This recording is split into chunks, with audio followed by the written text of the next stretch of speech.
Hey guys, welcome back to the channel. Today I'm gonna do a little review on kind of a company as a whole instead of like a specific product, because it's one company in particular I've had just like a ton of dealings with now over the last couple of years, and that company is Maze Audio. Some of you guys that watch a lot of my videos may notice I use pretty much all their cables at this point. I've mentioned them countless times, and I'm just gonna tell you a few reasons, like kind of like how I found this company, why I chose them, what my experience has been throughout the years. This is not really like a cable video necessarily, but I will say if you believe like lamp cord is just as good as like a quality made cable, I don't know what to tell you, okay? I don't think they're the same. At the same time, just, so there's just a lid on this thing. I don't think that a cable upgrade is going to have like any kind of like major sonic benefit to anyone. I believe if you have a huge sonic upgrade from a cable change, there was something wrong perhaps, because I've experienced that. I had a cable that was about 10 years old, and when I changed to a new cable, it sounded so much better. And when I took apart that old cable, the thing was corroded, it was oxidized, the terminals were like, I don't know what, they were like pot metal that had a fake gold plating on them, and they were just a garbage cable, right? Other things matter, gauge, size, and stuff like that, but who cares? This isn't a cable video. This is a review about a company that I've become very fond of, and I'll be honest, I'm one of those consumers. When I'm taken care of and I feel like a company has a good product, I just want to buy more. I am a loyal consumer, honestly. So, Maze Audio, how did I find them? I wanted to upgrade my speaker cables in my room because I use stand mount speakers. My cables are very visible. I was using Analysis Plus cables at the time, which were quite expensive. They were like $350. And I had no quarrel with the sound.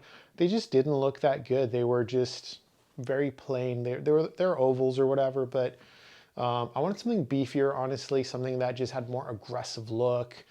I wanted something that was kind of a conversation piece, honestly. And I just took to the internet and searched and searched and searched, and I came across the Maze Audio Ref4, which I'm gonna grab because I have it on the ground because it's still connected to my amplifier because it's a really long cable. But this is a four 12 gauge wires braided together. I have right angle connectors, and there's a ferrule here just for like visual appeal, really. They could have put a little boot connector, would have served the same function, but for me, this is all about like visual appeal, right? Because it's going to be visible on my system. When I'm sitting down listening to music, I can see these, right? I wanted something thick, beefy, good looking, and built well, and that's what I got. I don't remember the price on these. I did like a custom order because I needed 12 feet cables at the time. I want to say it was just under $300. I think these start at $189, so I could be wrong. And if you want that like braided look, like beefy, this is the ticket, you know what I mean? I'll probably send them back to Maze Audio to terminate the spades that I have on the amplifier end to bananas, because I hate spades. I'd never had spades before. I thought, let's try it. It was a super audiophile thing to do. So a lot of people said spades, you have more contact area. I don't care. They're super inconvenient anytime I review gear.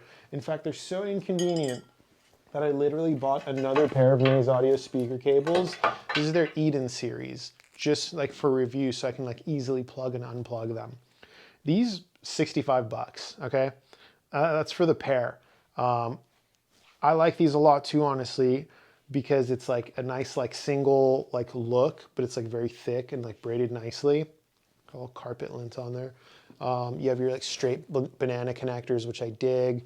Their shrink wrap has like their branding on it. That's a nice touch. I dig it, man. I think it's a great looking cable. I think it's a great entry level cable for anyone who just wants something that's like built well with good quality and isn't too expensive. I mean, 65 bucks. I think everyone's got 65 bucks for a cable. I'm gonna put this down.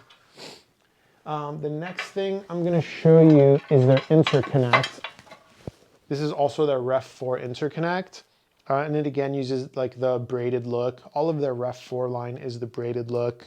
It uses locking carbon fiber interconnects. I'll be honest, I'm not a huge fan of like the locking. It's kind of inconvenient for me as a reviewer. I unplug and plug in a lot of stuff.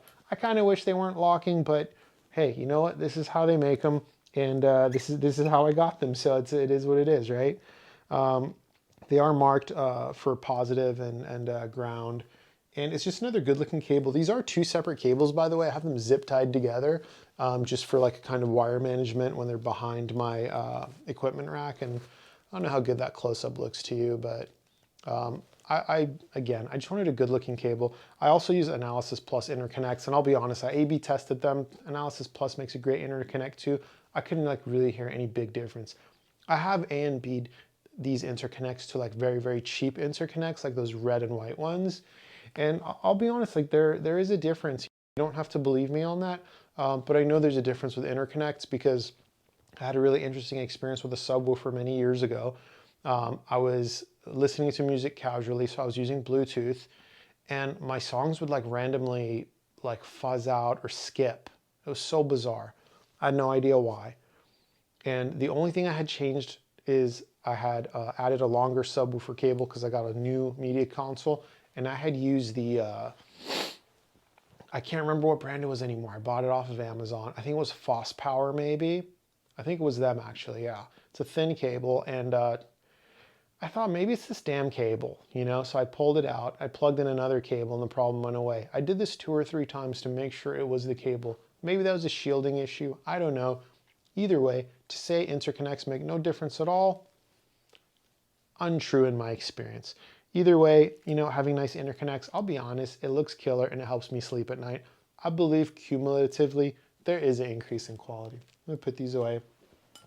And the next one I'm going to show you is my final purchase. I bought 5 of these bad boys. I bought one of these for each one of my components. This is their Ref4 power cable with the Krell cryo-treated ends. I gotta say, this put a smile on my face when these came. I bought one for my preamp, one for each of my mono blocks, one for my power strip, and I even bought one for my subwoofer. I will admit, the one for my subwoofer is probably just ridiculously unnecessary. Look, maybe they're all unnecessary, honestly, but again, my cables are very exposed in my listening room, and I wanted something that just looked badass. The quad braid, I believe this one's a quad 10 gauge braid, is supposed to have some kind of like EMI rejection naturally by its design. I don't know a whole lot about that, but Maze Audio has a really long article on their website. I encourage you to check it out. But I mean, like, I don't know, man. I don't know how you guys are about aesthetics. I'm huge into it. I mean, I bought the Buchard S400 speakers mainly because of their aesthetics. They turned out to be great speakers, so that was a slam dunk. I bought my Kinky Studio preamp and mono blocks because of the aesthetics, honestly. Those ended up being a slam dunk, so it worked out. And I did the same thing with Maze Audio. I'll be honest, I'm probably the worst audiophile ever. I buy most things based on looks and hope it's a slam dunk. And I've just been like really lucky. Even my network streamer, the Blue Sound Node 2i, I bought it based on aesthetics. It was small, it was cute, I liked its form factor, and I hoped it was a slam dunk, and it was a freaking slam dunk. Speaker stands, same thing. My Skyline speaker stands. I thought they were good looking. I ordered them, hoping they were a slam dunk. They were. That's been my audio journey. If you're one of those people that just wants like science and measurements or whatever, like I don't know what to tell you, like go for it. It's your hobby. Enjoy it however you want. I wanted a crazy badass looking set of cables, and I got these for my power cables, and I couldn't be happier. I really couldn't be happier, guys. Again, not a cable review, but I will tell you this. If I remove all of these cables and plug in like the standard cables that come with everything, there is a difference. There really is a difference. It's not a huge difference. It's not going to blow your mind difference, but there's a difference. And I'll tell you what, even if there wasn't a difference, I would still buy them all. That's the kind of guy I am, you know? And for those of you who think that I'm being silly, I want you to look at your girlfriend and is she ugly? That's my question to you. You know, she's probably not, at least not to you. And that's because you like things that look good. You know, I want you to look at other things you own. Are all the things you own ugly? Is 100% of your life based on form over function? Mine isn't. I drive an Audi S7. There are many, many other cars I could have bought. I bought that car because of the way it looks. I think it's badass. I freaking love it. You know what I mean? Some people buy Ford Mustangs because they love the way they look. Most people buy things based on how they look. And in this hobby, it seems like almost we've become like embarrassed to say this. We have to say that there's a financial, not financial, there has to be like an audible benefit for me to spend these dollars, right? There has to be a clear payoff, and that's the only payoff that makes sense. And if you buy something for any other reason, you're stupid or it's snake oil. I don't know what to say to those people. I've gotten into so many arguments with guys on the forums about, like this kind of stuff, and they just measurements, where are your measurements? And I'm just like, kiss my ass. I'm not here to impress you. This is my hobby, and I do it my way. Just like my car is my car. I modify it my way. I put the wheels on that I wanted to put on. I don't care if you like them. Luckily, most people like my wheels. Anyway, back to Maze Audio and the company as a whole. Most of my dealings have been with Kent over there. He's the owner. He responded to my emails always very quickly. I'm a fussy customer, I will admit. He's never seemed to be annoyed. I will say this, they're a small operation. They are a small operation, so don't rush them. This is the kind of company you got to be a little bit patient with. Now, I'm not saying they have a long turnaround time. They don't. I think from the time I ordered the speaker cables to the time they arrived, there were a couple of weeks. But there were one or two times where they were like, hey, we're slammed right now. These cables are all made by a very, very small team of people. I believe it's just him and his two sons, honestly. And he's like, we're just backlogged right now. It is what it is. And I said, that's fine. And I waited. If you want instant gratification, get something else, honestly. You know what I mean? This is not like that. It's a handmade cable. It's going to take a little bit of time.